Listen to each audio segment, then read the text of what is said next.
గం గణపతయే నమః. ఓం గురవే సర్వలోకానాం భిషజే భవరోగిణాం నిధయే సర్వవిద్యానాం శ్రీ దక్షిణామూర్తయే నమో నమః. వృశ్చిక రాశి. వృశ్చిక రాశి వారికి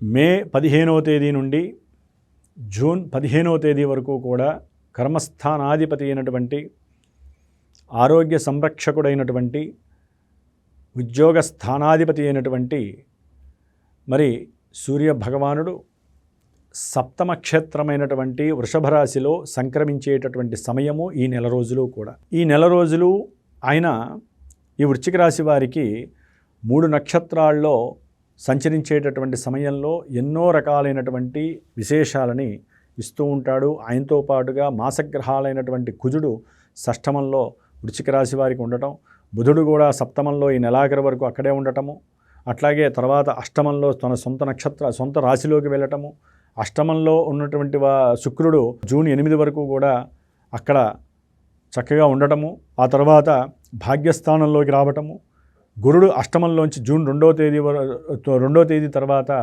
భాగ్యస్థానంలోకి రావటం. ఈ విధంగా మరి చతుర్థంలో రాహువు, దశమంలో కేతువు, ఈ గ్రహాల యొక్క ఇమిడింపుతో వృశ్చిక రాశి వారికి ఈ మాసము ముఖ్యంగా రవి వలన కలిగేటటువంటి ఫలితాలను కనుక మనం గమనించినట్లయితే, వీరికి ఉద్యోగంలో ఉన్నటువంటి ప్రతిభా శక్తుల వలన వీరికి ఉన్నటువంటి సంఘంలో కీర్తి ప్రతిష్టలు, కొంతమంది గవర్నమెంటు పోర్ట్ఫోలియోస్ బాగా కలిగినటువంటి, అది సర్పంచ్ కావచ్చు, ఎమ్మెల్యే కావచ్చు, ఎంపీలు కావచ్చు, పెద్ద పెద్ద వాళ్ళతో ఉన్నటువంటి పరిచయాలు వ్యాపారపరమైనటువంటి సుముఖత కలిగి ధన ఆర్జన చేయాలనే ఆలోచన వస్తుంది. అట్లాగే ఈ ఆచరించేటటువంటి సమయంలో, ధనాన్ని పెట్టుబడి పెట్టేటటువంటి సమయంలో వీరు స్వల్పమాత్రంలో అవతల వ్యక్తి గురించి పూర్తిగా అవగాహన చేసుకొని ముందుకు దిగాలి, లేకపోతే నష్టపోయే అవకాశం ఆర్థికంగా ఉంటుంది. సంఘంలో మీకున్నటువంటి కీర్తి ప్రతిష్టలు దెబ్బతినకుండా ప్లానింగ్ చేసుకునే పరిస్థితి మీలోనే ఉంది, గుర్తుపెట్టుకోవాలి. ఆలోచన రావటం వేరు, ఆచరించటం వేరు. కొంతమంది వృశ్చిక రాశి వారికి మరి బుధగ్రహము కూడా ఈ నెలాఖరు వరకు రవితో కలిసి అక్కడ ఉండటం ద్వారా తప్పనిసరిగా వ్యాపారపరమైనటువంటి ఆలోచనలు వస్తాయి. బుధుడు ఆలోచన కారకుడు, తెలివితేటలకి ముఖ్య కారకుడు కాబట్టి ఈ వృశ్చిక రాశి వారికి లాభాన్ని ఇచ్చేవాడు ఆయనే.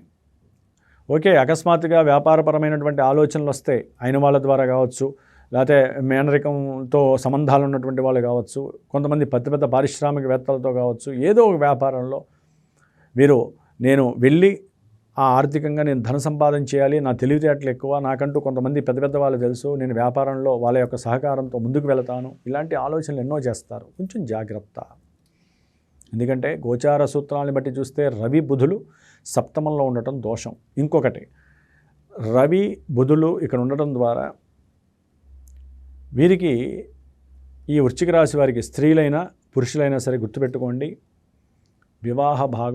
వివాహ భావము చెడిపోతోంది. అంటే ఏదైనా వివాహానికి వీరు రెడీగా ఉంటే ఆ వివాహము ముందుకు వెళ్ళేటటువంటి పరిస్థితి జరగదు. ఎక్కడో అక్కడ దానికి అడ్డంకి, ఆటంకము, ప్రతిబంధకము కలుగుతుంది. ధనపరంగా కావచ్చు, అంతర్గత శత్రువులు అయిన వాళ్ళల్లో ఉండొచ్చు, తండ్రి గారి యొక్క ఆరోగ్యపరంగా కావచ్చు, వ్యాపారంలో నష్టాలు వచ్చి లేదా ఉద్యోగం లేకో వారి యొక్క వివాహం ఆగిపోవచ్చు. అంతర్గత శత్రువులు ఫ్రెండ్స్ వల్ల చెడిపోవచ్చు, బంధువుల వల్ల చెడిపోవచ్చు, మీరు ఉద్యోగం చేసేటటువంటి చోట మీ కింద ఉన్నటువంటి వాళ్ళ వల్ల చెడిపోవచ్చు. చక్కగా ఆనందకరమైనటువంటి వ్యవహారం జరుగుతూ ఒక్కసారి కుప్పకూలిపోవచ్చు. అంతటి స్థానము 7వ స్థానము, మారక స్థానము. మారకం అంటే ఏంటి? ఆ భావాల్ని దెబ్బతీసేటటువంటి స్థానం అండి. కాబట్టి ఉద్యోగ విషయంలో కొంచెం జాగ్రత్త వహండి. ఉద్యోగం చేస్తూ వ్యాపారం వైపుకి కొంచెం ఆలోచన పెట్టండి. తీసుకెళ్ళి మొత్తం పెట్టుబడి పెడితే ఇబ్బందులు పడతారు, జాగ్రత్త. ఎందుకంటే జూన్ 2వ తేదీ వరకు కూడా గురుడు, శుక్రుడు అనుకూలంగా లేరు. ఆర్థికపరమైనటువంటి నష్టాలు కలగజేయడంలో ముందుంటారు. అవతల వ్యక్తికి మీరు పెట్టుబడి పెడతారు, అవతల వ్యక్తి లాభాన్ని పొందుతాడు, జాగ్రత్త. అట్లాగే కొంతమందికి ధనపరమైనటువంటి ఆర్థిక నష్టాలు, రకరకాల వైపరీత్యకరమైనటువంటి ఆలోచనలు కలుగు చేస్తాయి. అసలు దూరంగా వెళ్ళిపోవాలి అనేటటువంటి మానసిక శక్తి, స్థితి కలుగుతాయి వీళ్ళకి. ముఖ్యంగా గురు శుక్రులు అష్టమంలో ఉన్నారు అంటే ఇద్దరు ధనానికి సంబంధించినటువంటి మూలకారకులండి. Significance of money. బ్యాంకింగ్ వ్యవస్థలో కొంతమందికి మోసాలు జరిగే అవకాశం ఉంటుంది. చిట్టీలు వేసిన వారికి, లేకపోతే కొంతమందికి చిట్ ఫండ్స్లో దాచుకున్న వాళ్ళకి సరైన సమయంలో సరైన సంతకాలు చేయలేక అవతల వ్యక్తులు వీరు కోల్పోయే అవకాశం ఉంటుంది. జాగ్రత్త. కుటుంబంలో సడన్గా భార్యాభర్తల మధ్య ధనపరమైనటువంటి ఇష్యూస్, లేకపోతే భార్యాభర్తల్లో ఎవరో ఒకళ్ళు విదేశాలకు వెళ్ళి అక్కడ ఉండి వీళ్ళని తీసుకువెళ్ళక వీరిక్కడ ఆర్థికంగా బాధపడుతూ, వాళ్ళు అక్కడ మానసికంగా బాధపడుతూ, ఇద్దరి మధ్య ఎడబాటు దూరం అవ్వటం, దాని ద్వారా రకరకాల ఆలోచనలు వీళ్ళలో కలగటం, అసలు ఈ యొక్క భార్యాభర్తల సంబంధం అవసరమా అనేటటువంటి స్థాయి కూడా ఈ వృశ్చిక రాశి వారికి కలుగుతుంది. కొంచెం జాగ్రత్తగా ఉండండి. అట్లాగే షష్టమంలో ఉన్నటువంటి కుజగ్రహము మే 11 నుంచి కూడా చాలా చాలా అనుకూలమైనటువంటి పరిస్థితులను ఇస్తుంది. శత్రు రోగ రుణ నివృత్తి చేస్తోంది. వీరు అనుకున్నటువంటి సంకల్పము సిద్ధిస్తుంది. మంచి ఉన్నతమైనటువంటి ఉద్యోగ ప్రాప్తి కలగడానికి కుజ భగవానుడు సహకరిస్తున్నాడు. దాని ద్వారా కొన్ని అప్పులు తీర్చుకునేటటువంటి పరిస్థితి కలుగుతుంది. అట్లాగే వీరు గనక సరైన నిర్ణయాలు తీసుకోకపోయినట్లయితే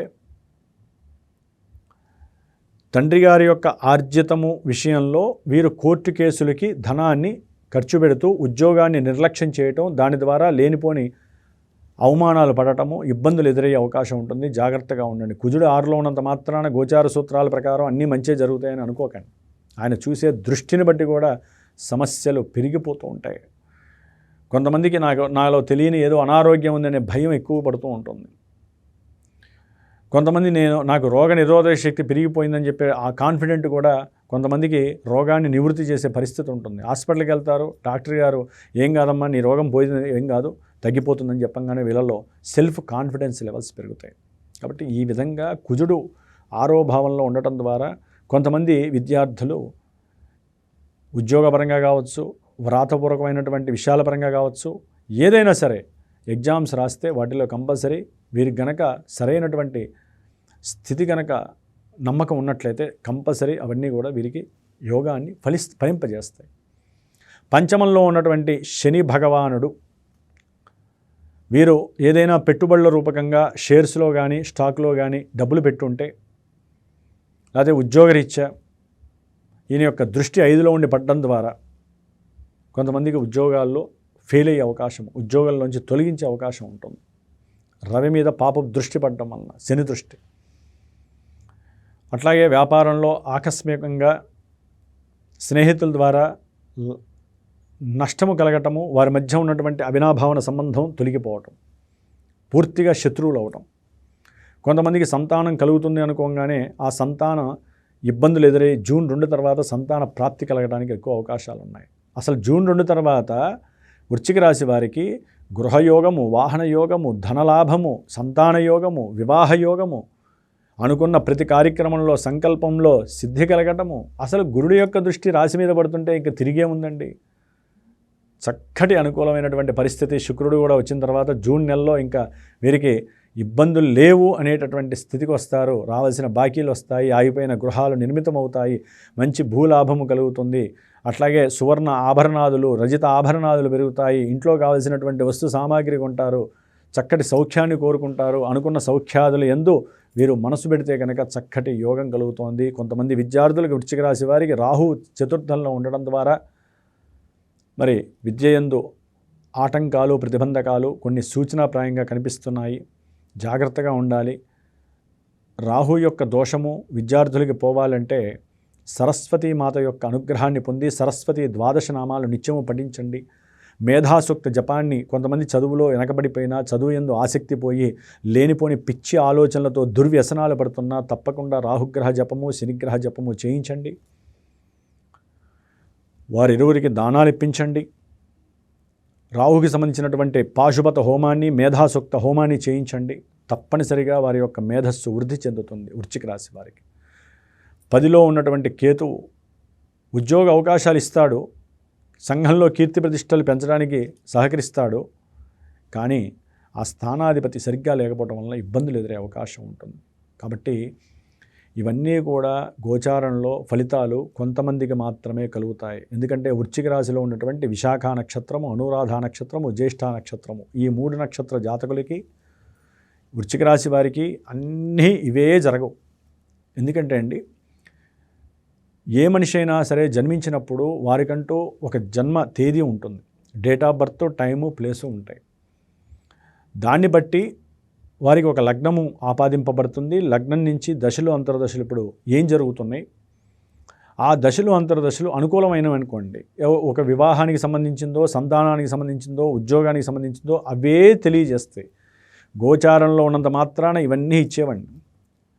అందుకనే కొంతమందికి అర్థం కాదు, గురువుగారు మీరు చెప్పినవి మాకేమీ జరగట్లేదు అంటారు. కొంతమంది మీరు నెగిటివ్ చెప్పినవన్నీ మాకు పాజిటివ్గా ఉన్నాయండి అంటారు. కారణం జన్మజాతకము, గోచారము కొన్ని లక్షల కోట్ల మందికి ఉంటుంది. మీ జన్మజాతకం ఇంకెవరికి ఉండదు, మీకే ఉంటుంది. దాంట్లో మల్టిపుల్ వేరియేషన్స్ ఉంటాయండి. చాలా డెప్త్ నాలెడ్జ్ జ్యోతిష్యం అనేటటువంటిది, అది ఒక గురువు వలన మాత్రమే సాధ్యపడుతుంది. సరైన గురువుని ఎంచుకోండి. వీలుంటే ఇంట్లో సభ్యులు 6 నెలలకో సంవత్సరానికో ఆ గురువు ద్వారా 10 రూపాయలు ఖర్చు పెట్టినా పర్వాలా. మనం సినిమాలకు వెళ్తాం, రెస్టారెంట్లకు వెళ్తాం, అవసరం లేని ఖర్చులు పెడతాం, పెట్రోల్కి, డీజిల్కి. అవసరం లేని వాళ్ళకి డబ్బులు ఇచ్చి నష్టపోయే వాళ్ళు చాలామంది ఉంటారు. మీ గురించి మీరు సెల్ఫ్గా ఏం చేసుకుంటున్నారు? సమయం నెత్తి మీదకి వస్తుంది, అర్థం కాదు, ఏం చేయాలో తెలియదు, గురువుని సంప్రదిస్తారు.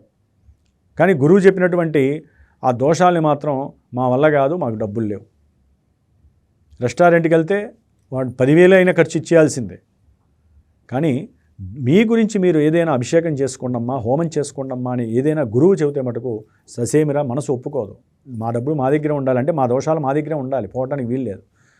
జ్యోతిష్యాన్ని పురాణం విన్నట్టు వినకండి. పురాణం వింటే పుణ్యం లభిస్తుంది. జ్యోతిష్యం విన్నారంటే గ్రహాలు మా నెత్తి మీద, మీ నెత్తి మీద తాండవం చేస్తూ ఉంటాయి. మీకు తెలియని ఫ్రీక్వెన్సీ మాకు తెలుసు కాబట్టి గురువుల ద్వారా అమ్మా మీకు ఈ దోషాలు ఉన్నాయి, మీరు ఇది చేసుకుంటేనే పరిహారం అవుతుంది, పరిహారం అయితేనే మీ కార్యక్రమాలు ముందుకెళ్తాయని చెబుతాడు జ్యోతిష్కుడు. దాన్ని గురువు అంటారు. కాబట్టి మీకు అవకాశం ఉన్నంతలో గురువుని సంకల్పించి కన్సల్ట్ చేసి చేయించుకోండి. జ్యోతిష్యం చెప్పే ప్రతి గురువు పరిహారాలు ఆచరించలేడండి. పాండిత్యం ఉన్నటువంటి గురువులు మాత్రమే దోష పరిహారాలు చేయగలుగుతారు. అటువంటి వాళ్ళని చక్కగా ఎంచుకోండి. కాబట్టి ఈ యొక్క వృశ్చిక రాశి వారికి భవిష్యత్తులో జూన్ తర్వాత చక్కటి భోగము, భాగ్యము, సిరి సంపదలు, గృహ, వాహన, వస్త్ర, ఆభరణ అన్నీ కూడా లాభాలు జరుగుతున్నాయి. కాస్త ఇందాక నేను చెప్పినటువంటి శని రాహువులకి మాత్రము యోగవంతంగా ఉండటానికి చేసుకోండి. వారు ముళ్ళు లాంటి వాళ్ళు, ఆ ముళ్ళుని తీసే ప్రయత్నం చేయండి. శుభంగా సుఖంగా ఉండటానికి వృశ్చిక రాశి వారికి అనుకూలమైనటువంటి సమయం లభిస్తోందని భావించండి. జై శ్రీరామ్.